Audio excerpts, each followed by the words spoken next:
কলকাতায় মেসিকে আনা সেই মেগা ইভেন্ট এবং যুব ভারতী ক্রীড়াঙ্গন বিতর্ক এবার সরাসরি পৌঁছে গেল থানার দোরগোড়ায়।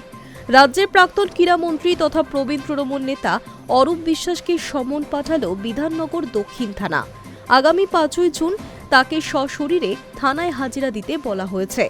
বিধানসভা ভোটের ধাক্কা সামলানোর আগেই খোদ প্রাক্তন মন্ত্রীর আইনি নোটিশ পাওয়া নিয়ে রাজনৈতিক এবং ক্রীড়া মহলে নতুন শোরগোল পড়ে গিয়েছে।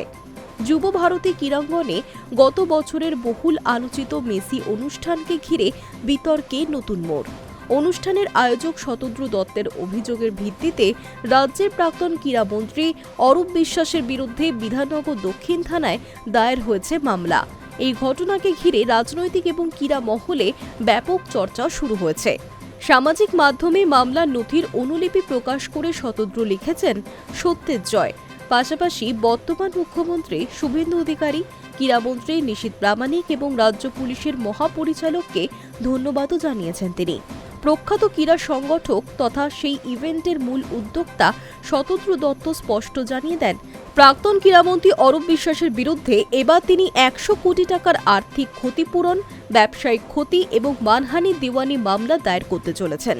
সোমবার সোশ্যাল মিডিয়ায় দেওয়া একটি বিস্ফোরক পোস্টে শতদ্রু জানান, এই প্রস্তাবিত মামলার বিবাদীদের তালিকায় কেবল অরূপ বিশ্বাস একাই নন, রয়েছেন তার ভাই স্বরূপ বিশ্বাসের স্ত্রী জুঁই বিশ্বাস এবং বেশ কয়েকজন নির্দিষ্ট সংবাদ মাধ্যমের সাংবাদিকও। শতদ্রুর অভিযোগ, এই ব্যক্তিদের সুপরিকল্পিত কর্মকাণ্ডের ফলে তার ব্যক্তিগত জীবনের শান্তি, ব্যবসায়িক সুনাম এবং আন্তর্জাতিক স্তরের এই ফুটবল অনুষ্ঠানের বাণিজ্যিক স্বার্থ মারাত্মকভাবে ক্ষতিগ্রস্ত হয়েছে। ক্রীড়া উদ্যোক্তার দাবি, ইতিমধ্যে বিধাননগর দক্ষিণ থানায় অরূপ বিশ্বাসের বিরুদ্ধে যে এফআইআর দায়ের করা হয়েছে সেখানে তদারকি করে আরও বেশ কিছু নতুন ধারা যুক্ত করার আবেদন জানানো হবে, যার মধ্যে ভারতীয় দণ্ডবিধির 120B, প্রতারণা, অবৈধ অনুপ্রবেশ এবং সরকারি কাজে বাধা দেওয়ার মতো কঠোর ধারা রয়েছে। হাতে থাকা একাধিক অকাট্য নথিপত্র, সিসিটিভি এবং ভিডিও ফুটেজের ওপর ভিত্তি করেই এই পদক্ষেপ করা হচ্ছে। ঘটনার সূত্রপাত গত বছরের ডিসেম্বর। শতদ্রু দত্তের উদ্যোগে বিশ্বখ্যাত ফুটবলার মেসি, লুইস সুয়ারেস এবং রদ্রিগো ড্রিপল কলকাতায় এসেছিলেন। যুব ভারতীতে আয়োজিত সেই অনুষ্ঠানের টিকিট নিয়ে দর্শকদের মধ্যে তীব্র উন্মাদনা ছিল তুঙ্গে।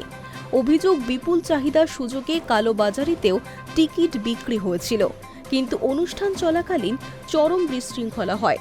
গ্যালারির নিরাপত্তা ভেঙে বহু দর্শক মাঠে ঢুকে পড়েন। পরিস্থিতি এতটাই নিয়ন্ত্রণের বাইরে চলে যায় যে অনুষ্ঠান কার্যত ভেস্তে যায়। দেশের অন্য শহরগুলিতে অনুষ্ঠান সফল হলেও কলকাতার ঘটনায় ব্যাপক সমালোচনার মুখে পড়তে হয়েছে আয়োজকদের। সেই সময় গ্রেফতারও হতে হয়েছিল শতদ্রুকে। High news network.